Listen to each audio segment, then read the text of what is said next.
Hi, I'm Allie and welcome to Haven's Kitchen. Today we're going to be making a beautiful braised coconut milk and golden tahini cabbage and chickpea dish. It's a beautiful side dish and it's also amazing on its own.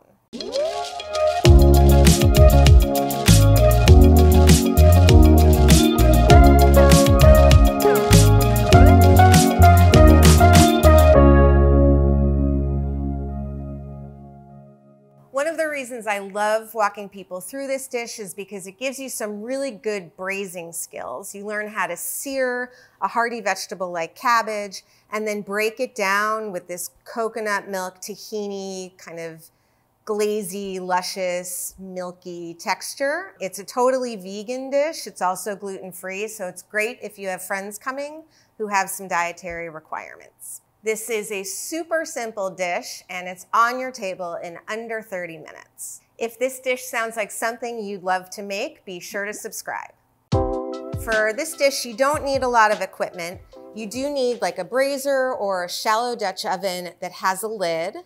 And you need, we really like to use tongs. You can kind of use these to flip and get your cabbage the way that you want to in the pan. And just a wooden spoon for stirring. Of course, you're going to want a really good, big, sharp chef's knife and a cutting board as well. Now we're going to move on to ingredients. We're going to use an olive oil to get the cabbage nice and seared. We're starting with our big green cabbage. You could use red if you wanted to. You could even use Napa. Then we're going to add the chickpeas and the onions. We're going to slice a red onion pretty thin. We're going to add coconut milk, water, and our golden tahini, which is going to make this beautiful golden creamy broth. We're going to finish off the dish with a little bit of chopped parsley and some flaky salt, and that's it. So a couple of tips about taking something that's big and round and heavy and making it into even wedges that are going to cook evenly in your pan. Safety-wise, you really don't want to cut something that's round like that. You want to create a flat surface. So you can see sort of like the root of the cabbage here. We're going to use our bear claw and we're just going to cut down and move this away and create a flat surface to cut on. So there's no more rolling. We don't have to worry. And now all we're going to do is we're going to cut down the seam of the middle, make two more flat surfaces, and then cut down the seam of the middle again.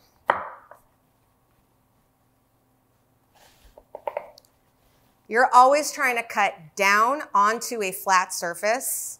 Just protect your fingers. Now for onion cutting. So there are all these people out there with all these videos about the perfect way to cut an onion. I don't really believe that there is a perfect way to cut an onion, but I can tell you that there is a safe way to cut an onion. And there's also a way to cut an onion where you're getting even pieces. And a lot of the things that make people nervous about cooking is that they end up with these uneven pieces and then some of it gets burnt, some of it's like raw, and then they feel like bad about themselves. So even pieces is the key. So when you clean your cutting board, one little tip, don't use the blade to scrape it. Scrape with the back. Because if you use the blade on the board and you're scraping, basically you're dulling your knife. So you don't want to do that. So onion, you can see that there's two ends to the onion. We're basically going to cut off one using the bear claw. Then we're going to cut down and peel the onion this way.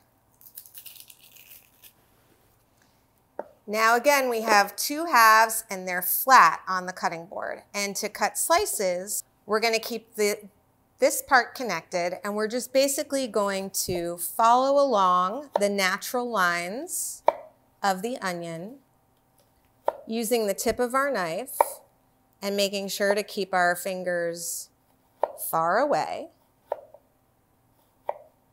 And then simply cutting off the edge. And then what we end up with is evenly sliced onions. If we wanted to go a step further, we would do the same thing Again, not going all the way to the edge.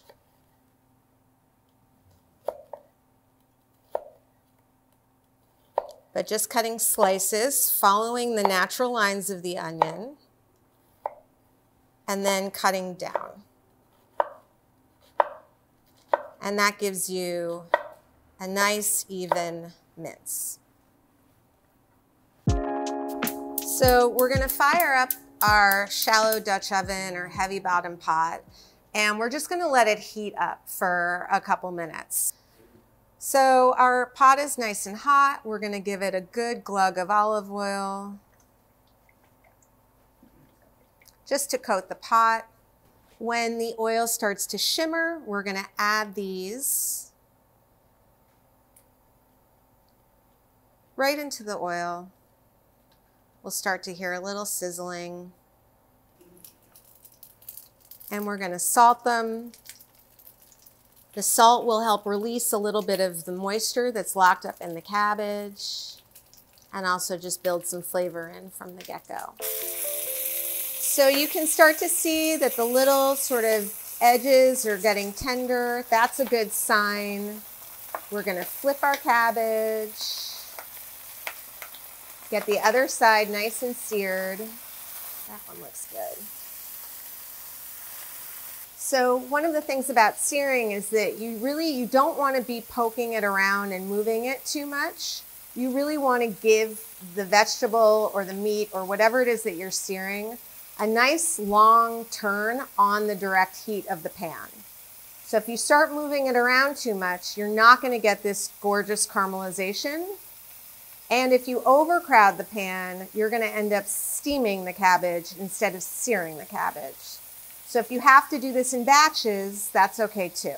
So we've given it about 4 minutes on each side. You can already see that it's starting to fall apart a little bit. Now we're going to take it off the heat and just set the cabbage aside. This is exactly the same technique that you would do with chicken or if you were braising lamb. We're just doing it with cabbage instead. So we have our kind of bits of cabbage in the oil, and we're just going to now add the onions. Give them a good toss in the oil. A pinch of salt, and we're going to let them break down. We don't really want the onions to get too dark. We really want them just to get tender. So if you feel like they're starting to brown a little more than you want, just lower your heat.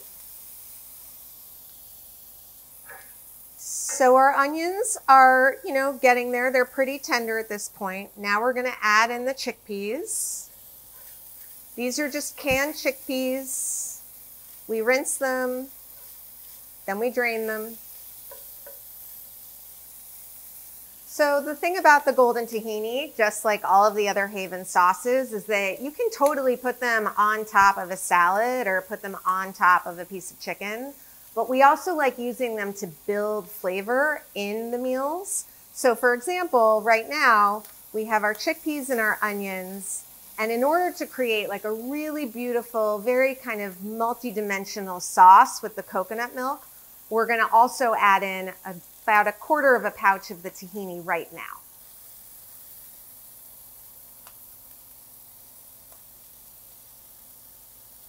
We're going to add in our water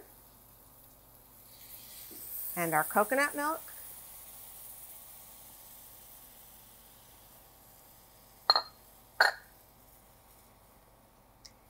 And we're just going to give this a stir.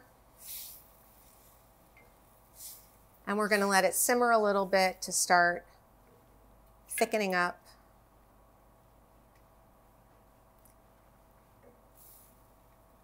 And creating our beautiful sauce for the cabbage.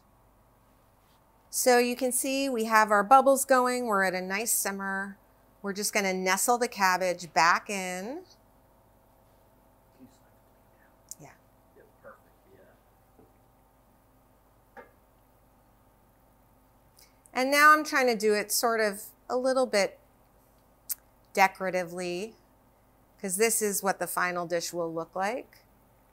So, you know, people eat with their eyes. And now we're gonna cover it. I have thoughts on parsley.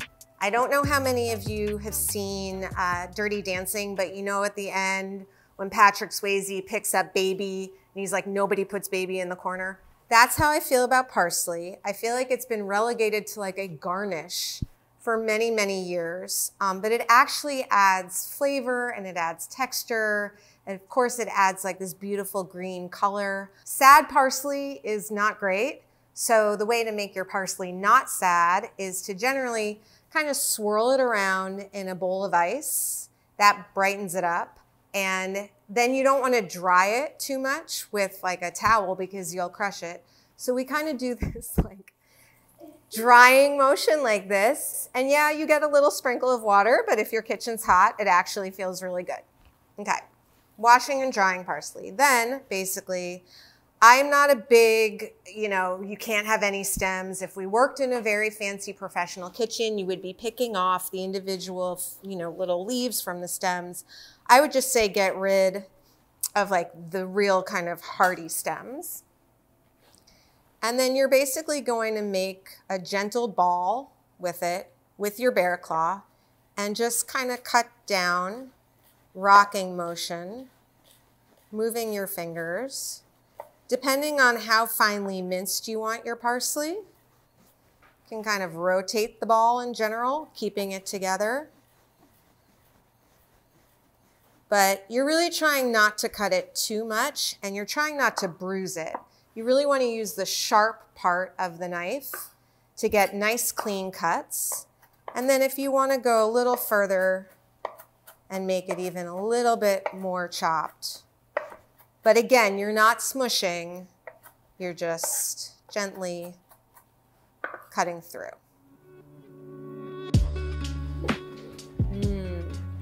So that looks amazing. Now we're done.